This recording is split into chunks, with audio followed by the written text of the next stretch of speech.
Hello friends, teachers academy पे आप सभी का स्वागत है।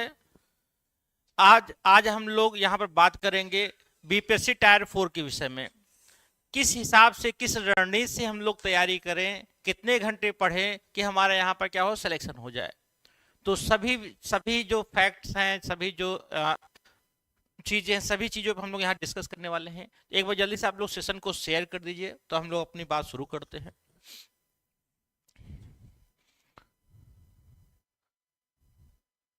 यहाँ पर लिखा हुआ है कि बीपीएससी टायर 4.0 में सिलेक्शन के लिए कितने घंटे पढ़े। 14 घंटे पढ़कर कुछ लोग फेल हो जाते हैं और कुछ लोग 4 घंटे पढ़ के ही क्या कर जाते हैं, टॉप कर जाते हैं। तो ऐसा क्या, ये किस हिसाब से ये पढ़ते हैं कि यहाँ पर 4 घंटे भी सफिशिएंट हो जाते हैं और कभी कभी हम लोग 14, 15, 16 घंटे ही पढ़ते हैं, तभी हम लोग का सिलेक्शन नहीं होता है। ठीक है, तो ये जो क्वेश्चन लिखा हुआ है कि कितने घंटे पढ़ने से सिलेक्शन होता है, तो ये एक मिथ है। मिथ मतलब क्या है, कभी भी हम लोग ये डिसाइड नहीं कर सकते हैं कि हम अगर 8 घंटे डेली पढ़ें, 8 घंटे डेली पढ़ें तो हमारा क्या हो जाए, सिलेक्शन हो जाए, सिलेक्शन हो जाए। ठीक है, सिलेक्शन हो जाए। तो ऐसा कोई नियम नहीं है कि 8 घंटे पढ़ने से सिलेक्शन होता है। बस इतना ये है कि अगर हम लोग पढ़ाई मन से करें और एक रेगुलर पैटर्न में करें तो हमारे सिलेक्शन होने के चांस जो होते हैं, ठीक है, जो चांस होते हैं वो बढ़ जाते हैं। ठीक है, अगर आपसे कोई ये कह रहा है कि भाई तुम 16 घंटे पढ़ो और तुम्हारा सिलेक्शन हो जाएगा, तो आप 16 घंटे किस हिसाब से पढ़ते हैं, आप कितना गेन करते हैं, उस पर डिपेंड करता है, ना कि सिर्फ 16 घंटे पढ़ने से ही सिलेक्शन हो जाएगा। ठीक है, तो हमारे कहने का मतलब ये है कि यहाँ पर हमको पढ़ना, भले ही कम पढ़िए, आप 4 घंटा पढ़िए, तो 4 घंटे में आप क्वालिटी वाली जो स्टडी है, क्वालिटी स्टडी, उसको गेन करिए। ठीक है, कुछ लोग का दिमाग कमजोर होता है, बहुत पढ़ते हैं तब भी नहीं समझ आता है, तो उनके लिए क्या है, उनके लिए यह है पहले सही गाइडेंस मिले उन्हें कैसे पढ़ा जाए, उसके बाद वो सिलेक्शन लेंगे। तो उनके लिए 16 घंटे भी कम पड़ जाएगा अगर ऐसे ऐसे तैयारी कर रहे हैं वो। ठीक है, अब यहां पर हम मेन फोकस है कि बीपीएससी 4 में कैसे सिलेक्शन ले। जो बीपीएससी टायर 4 है, TRE 4, मेन तो मोटो है कि इसमें हमारा सिलेक्शन हो। ठीक है, कोई भी एग्जाम है तो उसमें कई फैक्टर काम करते हैं, जैसे टाइम ड्यूरेशन कितना है, कब एग्जाम होगा। ठीक है, उस आधार पे हम लोग अपनी प्लानिंग करते हैं। वहां पर किस प्रकार के क्वेश्चन पूछे जाएंगे, कितने वहां पर जो सब्जेक्ट हैं वो चीजें कितनी उसमें इंक्लूड है, उस आधार पे हम लोग अध्ययन करते हैं। ठीक है, निगेटिव मार्किंग है कि आपका निगेटिव मार्किंग नहीं है, उस आधार पे भी अध्ययन करते हैं। तो यहाँ पर ध्यान दीजिए, अगर हम बीपीएससी टायर 4 की बात करें तो यहाँ पर ये एग्जाम कब कब होगा, तो ये मान चलिए मई में बोला गया है। जो शिक्षा मंत्री हैं वो क्या बोले हैं कि मई में आपका एग्जाम हो जाएगा, लेकिन मई में मत मान के चलिए मई में होगा, ये आपका अगस्त और सितंबर में होगा, अगस्त या सितंबर में होगा, सितंबर। अगर कोई समस्या आ जाती है, कोई समस्या मतलब क्या है, नोटिफिकेशन मान लीजिए आ गया, इसके पहले स्टेट भी कराने की बात की जा रही है। ठीक है, तो स्टेट भी मान लीजिए हो जाता है समय से और यहाँ पर आपका एग्जाम भी हो जाता है, लेकिन रिजल्ट क्या है, इस साल नहीं आने वाला रिजल्ट, ये आप ध्यान रखिएगा, रिजल्ट नहीं आने वाला है। हाँ, एग्जाम होने की चांसेस लगभग 90% है कि एग्जाम अगर सही टाइम पे यहाँ पर फॉर्म भरा लिया जाता है, नोटिफिकेशन आ जाए, तो इसका जो एग्जाम है, एग्जाम होने की जो संभावना है 90% है। लेकिन 10% क्या है कि एग्जाम पोस्टपोन भी हो सकता है। क्यों हो सकता है कि यहां पर ध्यान दिए, बिहार में अक्टूबर नवंबर में, बिहार में अक्टूबर और नवंबर में यहां पर क्या है, इलेक्शन है, चुनाव है। ठीक है, अगर कुछ भी यहाँ इस प्रोसेस में, एग्जाम के प्रोसेस में कहीं भी 1 महीने की देरी होती है, 15-20 दिन, 1 महीने की देरी अगर देरी हो जाती है, तो समस्या क्या हो जाएगी कि भाई आगे समय ही नहीं मिलेगा, कोई सेंटर खाली नहीं मिलेगा इनको, क्योंकि सब इलेक्शन में सारे बिजी हो जाएंगे।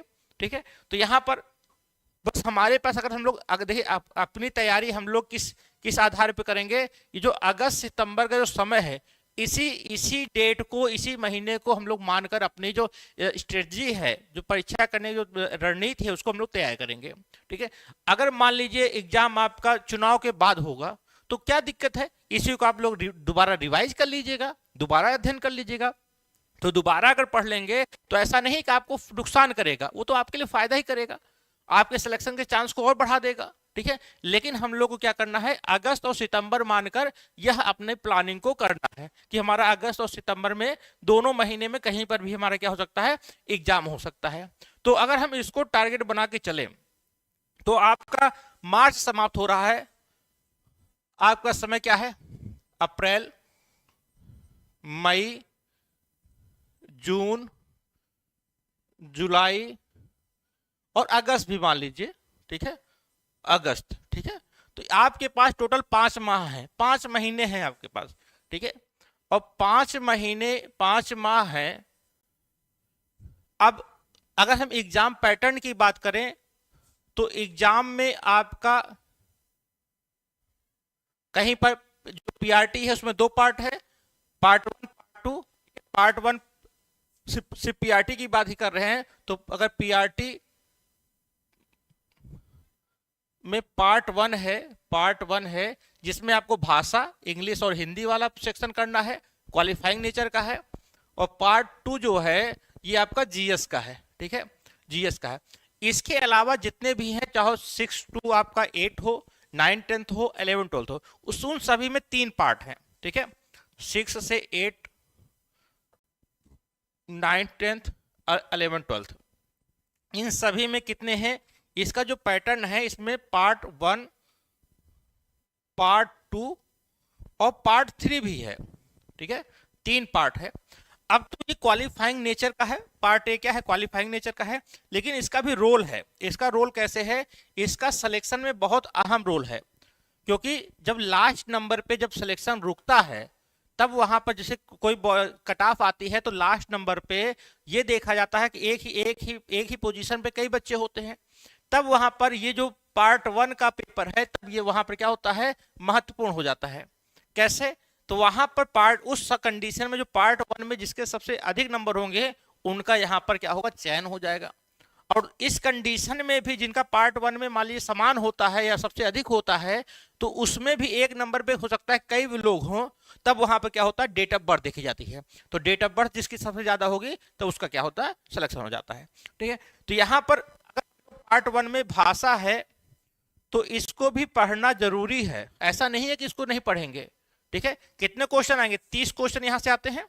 ठीक है, तो 30 क्वेश्चन के लिए ऐसा नहीं आप इसको ना पढ़े, ये मान चलिए आपको 1 घंटे, अगर हम 1 घंटे का समय कहें तो 1 घंटे आपको हिंदी और अंग्रेजी पे देना चाहिए। हिंदी यहाँ नहीं काम आएगी, मान लीजिए यहाँ काम आपको आती भी है, कहीं और भी काम आ सकती है। ठीक है, और इंग्लिश है, इंग्लिश सबको आती नहीं है। ठीक है, तो इंग्लिश आएगी नहीं तो जब तक पढ़ेंगे नहीं तो यहाँ पर 15 क्वेश्चन अगर मान लीजिए आता है इंग्लिश का तो कैसे करेंगे, तो आपको 1 घंटा मिनिमम देना पड़ेगा।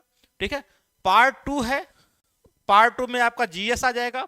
ठीक है, जीएस, और जीएस में ये तो कोई डिफाइन नहीं है कहां से क्वेश्चन पूछ ले, उसमें हिस्ट्री, ज्योग्राफी, पॉलिटी, इकोनॉमिक्स लिख दिया है, तो इकोनॉमिक्स या ज्योग्राफी या हिस्ट्री में कहां से क्वेश्चन पूछ लेगा, तो क्या आप बता सकते हैं।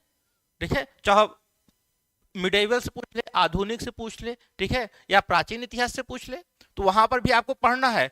ये जितना जितना आसान दिखता है उतना आसान है नहीं। सबसे टफ पोर्शन क्या है, हम तो सबसे टफ पोर्शन जो है ये 40 नंबर का, हम तो इसी को मानते हैं कि इसमें जो स्कोर अच्छा कर लेगा, इसमें जो स्कोर अच्छा कर लेगा उसका सिलेक्शन 100% है। क्योंकि जो पार्ट 3 है, पार्ट 3 में क्या है, सब्जेक्ट का आता है।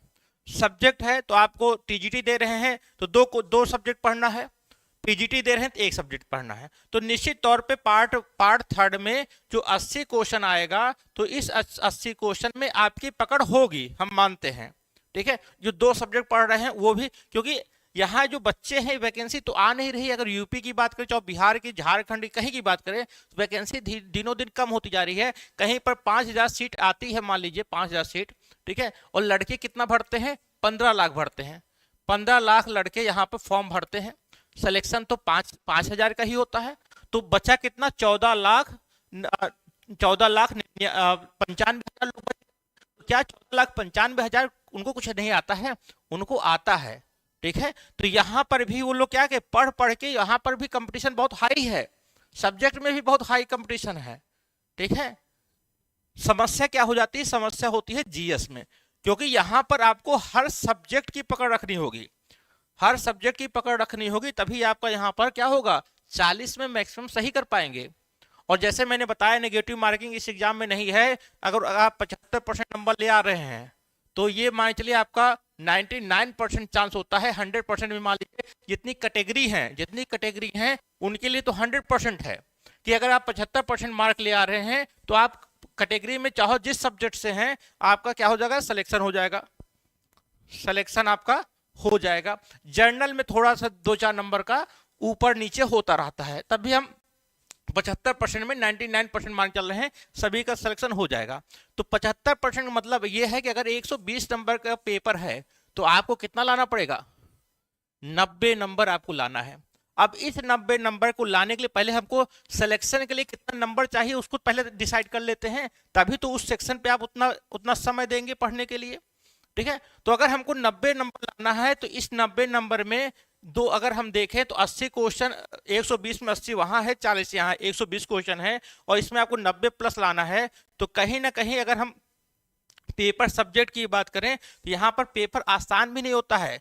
आसान इसलिए नहीं होता है कि यहाँ पर जो बीपीएससी 4 है उसमें कितने ऑप्शन होते हैं, 5 ऑप्शन होते हैं और 5 ऑप्शन के 4 ऑप्शन में सेलेक्ट आता ही नहीं 75%, 5 ऑप्शन में कैसे आ जाएगा?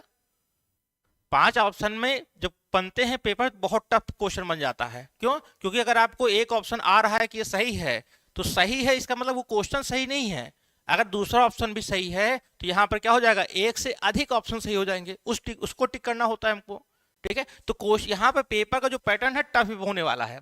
टायर 3 का आप लोगों ने देखा ही है कितना टफ पेपर था, ठीक है। उसी आधार पे यहाँ पे टायर 4 का भी बनने वाला है। तो ये मान चलिए अगर आप यहाँ पर 55 क्वेश्चन 55 क्वेश्चन आप ले आ रहे हैं यहाँ पर पार्ट 3 से अगर यहाँ पर आप 55 क्वेश्चन 80 में 55 क्वेश्चन ले आ रहे हैं तो अब भी ठीक है, कोई बात नहीं है, ठीक है। लेकिन यहाँ पर आपको कितना लाना पड़ेगा, देखिए 55 तो 55 लाने से तब भी नहीं हो रहा है, आपको कितना लाना पड़ेगा, 60 क्वेश्चन लाना पड़ेगा। 60 क्वेश्चन यहाँ से आपको सही करना होगा। और यहाँ पर 40 क्वेश्चन अगर हम 90 देखें तो 40 में 30 यहाँ से सही करना होगा। और 30 क्वेश्चन कोई 5 साल टीजीटी पीजीटी का जो विद्यार्थी है 2 सब्जेक्ट पढ़ता है, पीजीटी का 1 सब्जेक्ट पढ़ता है, तो क्या ये 40 क्वेश्चन में वो 30 क्वेश्चन ला पाएगा? असंभव। बात समझ रहे हैं? सबका इकोनॉमी, किसी का ज्योग्राफी अच्छा है, किसी का पॉलिटी अच्छा है, किसी इकोनॉमिक्स है, किसी का हिस्ट्री अच्छा है, किसी का साइंस अच्छा है, किसी की मैथ अच्छी है, ठीक, किसी का हिंदी अच्छा है, लेकिन सब किसका अच्छा है, किसी का नहीं है। तो यहाँ पर ये मान चलिए 30 नंबर लाना बहुत मुश्किल है। अब यहाँ पर हम अब ये टारगेट बना के चलिए कि हमको 60 नंबर इसमें लाना है, 60 से अधिक नंबर, और पार्ट सेकेंड में 30 नंबर ज्यादा यहाँ पर ले आना है, दोनों मिला के 90 नंबर लाना है। तो यहाँ पर हमको फोकस क्या करना है कि सबसे ज्यादा अगर हम 10 घंटे पढ़ाई करते हैं, कितने घंटे पढ़ाई करते हैं देखिएगा, अगर हम ये कह दें कि आप 16 घंटे पढ़िए तो ये 16 घंटे कोई आसान कार्य भी नहीं है और ना कोई कर पाएगा। आप एक दिन कर लेंगे, 2 दिन कर लेंगे, फिर तीसरे दिन आपसे नहीं होगा, ठीक है। तो हम अगर एक समय निकालें 10 घंटे का, 10 घंटे का समय 10 आवर का हम निकाल लेते हैं। मान लीजिए एग्जाम लेना है, आखिरी मौका है आपके पास, तो आप 10 घंटे देंगे, ठीक है। अगर नहीं दे रहे हैं तो आप सोचिए मत, नहीं होगा आपका, ठीक है। तो 10 घंटे कम से कम दीजिए। और वो भी जिनकी पढ़ाई जो स्टडी है, जो क्वालिटी स्टडी जो करते हैं, ठीक है, एक बार पढ़ते हैं, ज्यादा पढ़ते हैं, उनको समझ में चीज आती है, उनके लिए मैं बता रहा हूं। और 10 घंटे में अगर हम इसको 2 सेक्शन में डिवाइड कर दें, 2 सेक्शन में कौन कौन सा, तो यहां पर आप डिवाइड कर सकते हैं 1 घंटा, 4 घंटे और 5 घंटे, 3 सेक्शन में आप इसको डिवाइड कर दीजिए, ठीक है। 1 आवर, 4 आवर और 5 आवर, ठीक है, 3 सेक्शन डिवाइड कर दीजिए इसको। अब इसमें पढ़ना किस पार्ट को कितना समय देना है, तो याद रखिएगा जो पार्ट 3 है उसको हमेशा आप अधिक समय दीजिए, पार्ट थर्ड को अधिक समय दीजिए। क्यों? क्योंकि पार्ट थर्ड आपका सब्जेक्टिव है, उसमें आपकी कमांड है, उसमें उसको आपने 4 साल 5 साल उससे लगातार पढ़ा हुआ है, सारे क्वेश्चन सॉल्व किए हुए हैं और प्रैक्टिस कर भी रहे हैं, और 4-5 महीने का समय है तो आप प्रैक्टिस करेंगे भी। तो यहां पर अगर आपका पार्ट थर्ड मजबूत होगा तो आप 80 क्वेश्चन में 60 क्या 70 क्वेश्चन भी सही कर सकते हैं, क्योंकि आपको पता है कि ये सिलेबस है, इस सिलेबस से बाहर क्वेश्चन नहीं आने वाला है। ठीक है, तो यहां पर आपके क्वेश्चन सही होने की जो प्रोबेबिलिटी है, जो चांस है, वो अधिक है। बात समझ रहे हैं? बिल्कुल, एमपी वाले सभी लोग भर सकते हैं, लेकिन वहां का जो टेट है उसको आप लोग दे दीजिए अगर आपके पास है तभी। ठीक है, तो यहां पर हम बात कर रहे हैं कि अगर आप पार्ट थर्ड में अधिक समय देते हैं तो 80 में क्या है, प्रोबेबिलिटी आपकी मैक्सिमम प्रोबेबिलिटी है कि आपका क्या हो जाए, 70 क्वेश्चन तक सही हो जाए। लेकिन अगर हम ये 5 घंटे पार्ट टू के लिए दे दें, पार्ट टू के लिए अगर हम 5 घंटे दे दें तो कोई गारंटी नहीं है कि आप 40 क्वेश्चन में 30 क्वेश्चन सही कर लेंगे। तो प्रोबेबिलिटी जहां ज्यादा होती, कार्य हमेशा वही किया जाता है। ठीक है, लेकिन हमको यहाँ पर सही करना है, तो सही करना है तो ये मान चलिए अगर हम 4 घंटे इसको दे रहे हैं पार्ट सेकंड को, तो भी सफिशियंट है। ठीक है, मतलब एक हमको एक नॉलेज पढ़ना तो सभी को पढ़ना है, सभी को आता तो नहीं, मान लीजिए सब कुछ आता है, सभी पढ़ेंगे, तो आप भी एक रेगुलर स्टडी करते रहिए। क्या होगा भाई, जीएस का पोर्शन है, जीएस पोर्शन में इतना डीपली नहीं पूछेगा। अगर आप समय दे रहे हैं और चीजों को अच्छे से याद कर रहे हैं तो 4 घंटा जीएस के लिए सफिशियंट है। ठीक है, क्योंकि अगर आप टीजीटी पीजी दे रहे हैं तो 1-2 सब्जेक्ट आपका वहां से स्ट्रांग है, और जो बचे हुए पोर्शन है उसको आप लोग यहाँ इससे तैयार कर सकते हैं, जो 4 घंटे समय मिल रहा है। और 1 घंटे समय हमेशा आप लोग जो पार्ट वन है इसको दीजिए। हम तो यही कहेंगे कि 1 घंटे आप रेगुलर पार्ट वन को दीजिए। कि भाई आप बहुत बहुत लोगों को मैंने ऐसे देखा हुआ है कि जो बहुत पढ़ने में तेज हैं, लेकिन जब एक नंबर से सिलेक्शन नहीं होता है, डेट ऑफ बर्थ से सिलेक्शन, भाई डेट ऑफ बर्थ को कोई चेंज नहीं कर सकता है, लेकिन अगर एक नंबर से सिलेक्शन नहीं होगा, बहुत से लोग होते हैं, सैकड़ों हजारों लोग होते हैं कि एक एक नंबर से रुक जाता है। क्यों? देखिए, अब यहां पर अगर हम सब सब्जेक्ट की बात करें तो कम से कम 15-20 सब्जेक्ट हैं। ठीक है, और उन सब्जेक्टों में कितनी सब कैटेगरी होगी, सब में 5-5 6-6 7-7 कैटेगरियां हैं, 15-75 आप कर लीजिए, 75 ऐसी चीज कैटेगरियां हो जाएंगी टोटल। और सभी कैटेगरी पे अगर एक एक नंबर पे 50 या 100 लड़के हो जाएंगे तो कितना हो जाएगा, बात समझ, ये हो जाएगा लगभग 7500 हो जाएगा। तो हजारों लड़के क्या होते हैं, छट जाते हैं। किस लिए छट जाते हैं? कि बॉर्डर पे वो होते हैं, तो वो बॉर्डर पे अगर आपको उस बॉर्डर पे नहीं छटना है तो पार्ट वन की तैयारी आप लोग करते रहिए। ठीक है, तो यहां पर हम लोगों ने 10 घंटे को 3 भाग में डिवाइड किया हुआ है। 1 घंटे पार्ट वन को देना है, 4 घंटे आपको पार्ट टू को देना है, और 5 घंटे आपको किसको देना है, अपने सब्जेक्ट को देना है। ठीक है, तो यहां से प्रोबेबिलिटी यहां पर आपकी क्या है, अगर ये 70 नंबर ले आ रहे हैं, अगर बाई चांस ये पेपर टफ आता है, ये पेपर टफ आएगा तो सबके लिए टफ होगा, आपके लिए नहीं टफ होगा। लेकिन यहां पर अगर आपका टफ आ रहा है तो भाई टफ आएगा ही, लेकिन आप स्टडी कर रहे हैं तो वहां पर आप सॉल्व कर सकते हैं। लेकिन यहां पर पेपर टफ आ गया है, यहां पर आप सॉल्व नहीं कर सकते हैं। ठीक है, तो लेकिन तब भी हम ये मान चल रहे हैं, अगर आप लोग यहाँ पर 25 से 40 में 25 से 30 नंबर ले आते हैं, और जैसे ओवरऑल आपका 95 प्लस होता है, 95 प्लस क्वेश्चन आपके सही होंगे, तो यहाँ पर हर कैटेगरी के लिए यहाँ पर क्या होगा, 100% चांस यहाँ पर हो जाएगा सिलेक्शन का। बात समझ रहे हैं? अगर कोई डाउट हो आप लोग को, आप लोग पूछ सकते हैं। और ये जो टाइम ड्यूरेशन मैंने यहाँ बताया हुआ है, तो ये ऐसे मत करिएगा इसको टुकड़ों में पढ़ें। टुकड़ों मतलब इसको टुकड़ों में मत पढ़िएगा। जब आप बैठिएगा तो 5 घंटे पूरा का पूरा 5 घंटा आप लोग स्टडी करिएगा।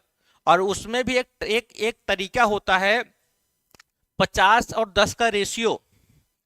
50 और 10 का रेशियो क्या होता है, आप लोगों ने अगर कभी अच्छे से तैयारी की होगी तो 50/10, ये जो होता है ये पढ़ने का सबसे अच्छा तरीका होता है। कि अगर आप 5 घंटे लगातार पढ़ रहे हैं तो वहां पर आपकी गेन करने की जो क्षमता होती है वो कम हो जाती है, क्योंकि लगातार आप 5 घंटे पढ़ भी नहीं सकते हैं।